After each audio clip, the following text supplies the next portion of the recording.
Ramana has written many songs, sets of hundreds, Shatakams. Raghava Shatakam is Ramayanam in a set of 100 songs. One of those songs describes Hanuman flying. Happens in more than one episode in Ramayana. Here, because we have finished chapter 1, I thought we can enjoy Vayu Kumaro Vijayate, song number 88 in Raghava Shatakam.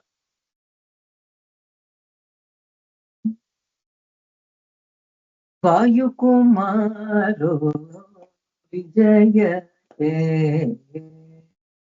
Vanara Churo Gaganate Valavinita Chitradvaja Vanita Sakala Vaivita Maja Vayu Kumaro Vijayate Vanara Shuro Gaganate Parijata Pushpa Maladhara Patita Bhudara Shikharavara Pavana Charita Palita Raghuvara Patala Premikamara Vayu Kumaro Vijayate Vanara Shuro Gaganate. Beautiful. So nice. Vayu Kumaro Vijayate. Ramana is painting picture, giving us the darshanam of Hanuman flying in the sky.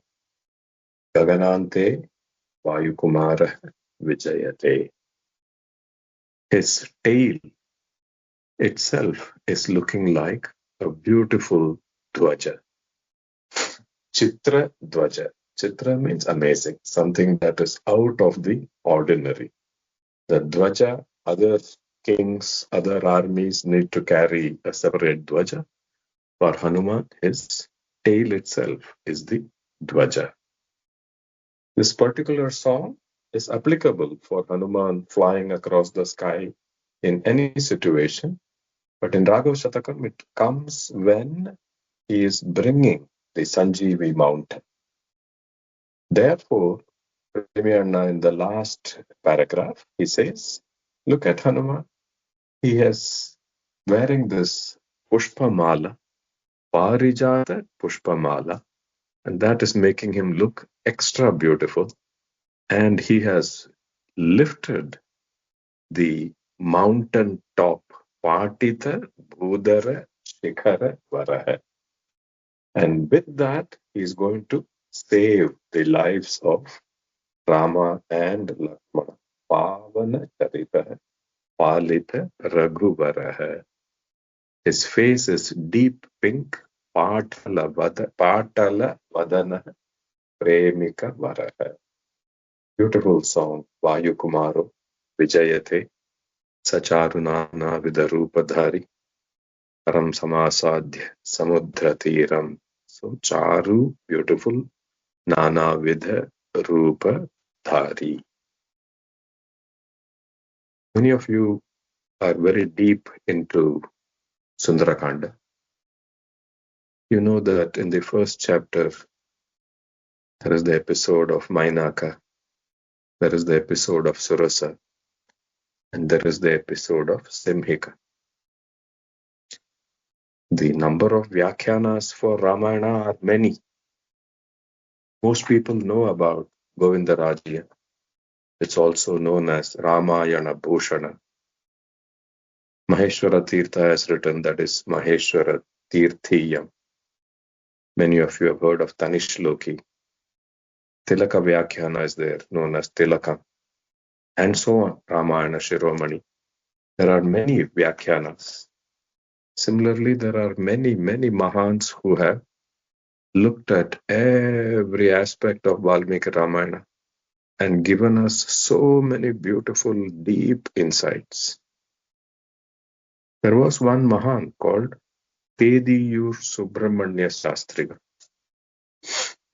He was such a devotee of the goddess and such a devotee of Sundarakanda that the Kanchi Shankaracharya, whom everybody worships as Periyava, that Periyava himself wrote a shloka praising Thethiyur Periyava. And Thethiyur Periyava gives us very deep Tatvartha for chapter 1 of Sundarakanda. For general public, we do not go into this level of detail, but each of you has read Sundarakanda so many times. You have heard Sundarakanda so many times. So it is very appropriate for you to enjoy what Thethiyur Periyava says about chapter 1. He says, Apadam apahartaram dataram sampada. Lokaviramam Sri Ramam bhuyo bhuyo namamyaham. We worship Sita Rama. That makes Hanuman happy. The Shishya's big objective that the Guru has to accomplish for the Shishya is to get closeness to that divinity, to experience that blessing. That is what the Guru is trying to give the Shishya.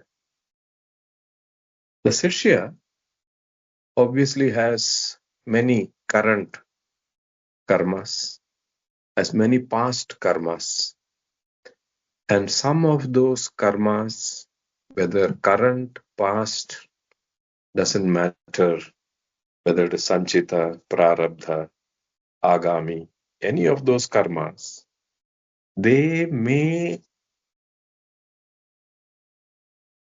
make some obstacles for the Shishya to be able to enjoy the blessings of the divine. He categorizes them into 3. He says there is a type of karma called Vihita karma. Vihita karma means that karma which has to be done. Depending on your varna, depending on your ashrama, the Vedas have defined certain things that are a must. You have to do them. Brahmacharis, Brahmana brahmacharis have to do this. Samidadana. So each one of the Varna ashrama combinations have a Vihita karma which has to be done. There may be times when the Vihita karma, for one reason or another, is not done. Then that will lead to an obstacle. That obstacle he calls Pramana Asambhavana. If Vihita karma is not done, you run the risk of Pramana Asambhavana.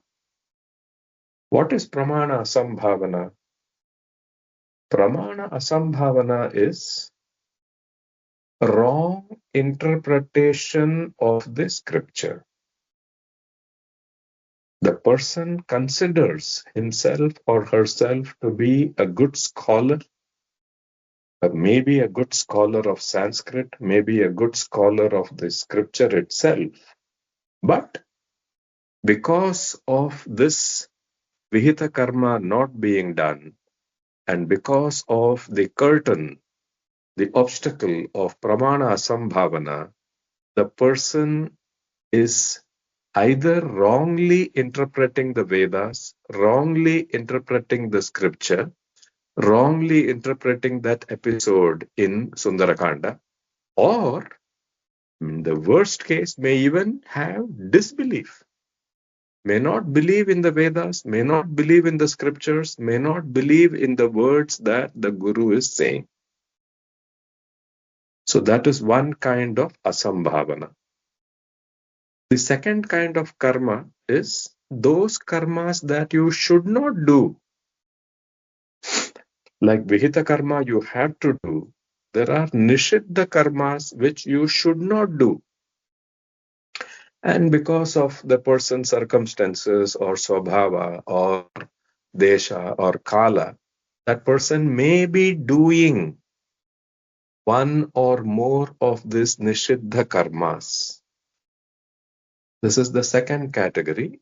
The people who are doing Nishiddha karmas, they run into the obstacle of prameya asambhavana.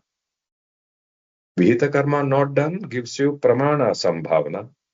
Nishiddha karma done gives you prameya asambhavana. What happens when you are faced with prameya asambhavana? Disbelief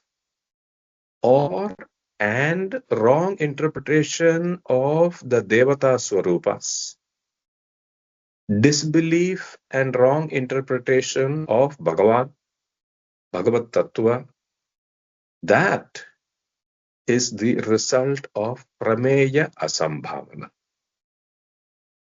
The third is Jnana Asambhavana. In Jnana Asambhavana, that obstacle comes because this person is not able to control the Indriyas. 10 Indriyas plus 1, the mind, total 11. The person has to be in charge of these Indriyas. Instead, if the Indriyas are in charge, then that leads to Jnana Asambhavana. What is Jnana Asambhavana? Jnana Asambhavana is, you may hear the term, the body is different from you. You are the animation. You are the self that animates this body. This body is just a temple that you are living in. There are many jnana statements. Or you may have learnt by heart, Isha ke na katho prashna hai, munda mandukya tittiri, அப்படின்னு ஸ்லோகம் இருக்கு. 10 Upanishad மங்குன்னு படிச்சிருக்கலாம். But jnana nishtha will not come. Jnana sambhavana means the knowledge of the difference between the sharira and the atma will be bookish. It will not be in the experience. So 3 kinds of asambhavanas: pramana asambhavana, prameya asambhavana, and jnana asambhavana. Deep topics, no? Thethiyur Shastrigal is saying, you read Sundarakanda, you read chapter 1, it's a long chapter, understood.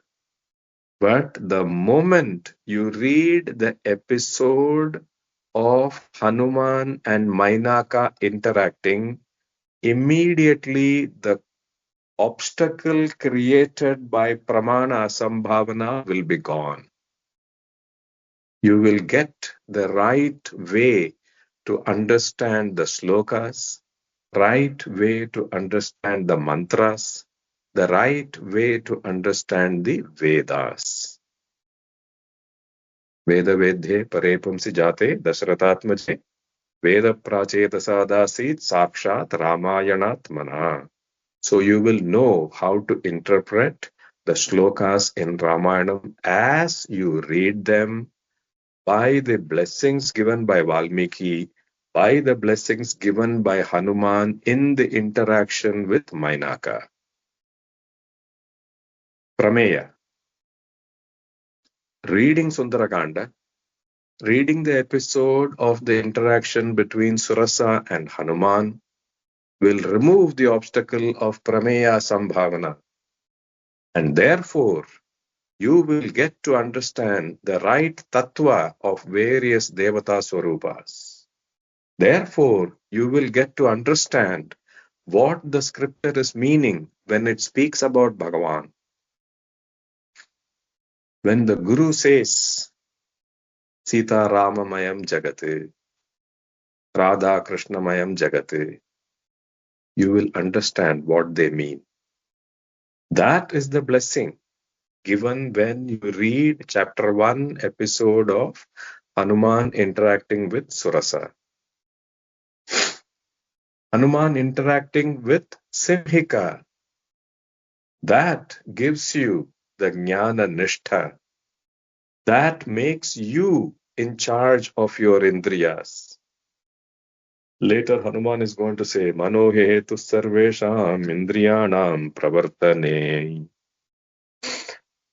You will be in charge of the Indriyas rather than the Indriyas leading you astray, and therefore, when you hear any Mahavakya, Soham, Prajnanam Brahma, Ekam Sadvipra Bahuda Kalpayanti, any Mahavakya you hear, it will touch you on the insides in a different way. So when you read Samudra Taranam, crossing the samsara sagara becomes easy. You get to understand the scriptures and the Vedas in the right way. You get to understand the tattvas of various devas and Bhagavat Swarupa properly. And you get Jnana Nishtha. அப்படின்னு chapter 1 beautiful deep Tatvartha. பெரியவாள் தான் கூப்பிடுறா அவரையும். Thethiyur Periyava அப்படின்னு தான் கூப்பிடுறார். His insight into chapter 1. We have to start chapter 2. Hanumata Lanka Pravesha hai. Called Lanka Pravesham. It's called Nishagama Pratiksha. There are many names for that. Govindarajian gives a very beautiful summary. In chapter 2, what is covered? Hanumata Lankaya Rakshasagana Rakshanadi Nirikshanena Itara Duradharshatvadi Chintana Purvakam Pidala Tulya Paribanakavapusha Chandrodaya Samaye Lanka Pravesha. Hanuman has been Nirikshanena. He has been examining Lanka very carefully. He has been looking at all the defenses, the way the Rakshasas, the fortifications, how Lanka is defended against any army that may be attacked, may attack Lanka. Duradarshatvat, that it is extremely difficult to mount a campaign against Lanka. He is thinking about all those things. And he has taken a small form. Bidala Tulya Parimanaka Bapusha. Babuva Adbhuta Darshana. Babuva Adbhuta Darshana is going to keep coming. Here he has taken the form not bigger than a cat. Chandrodaya Samaye. Everybody knows chapter 2, beautiful shlokas about Shankaprabham, Shila Mranala Varnam. That shloka is going to come in this chapter. Lanka Pravesha hai.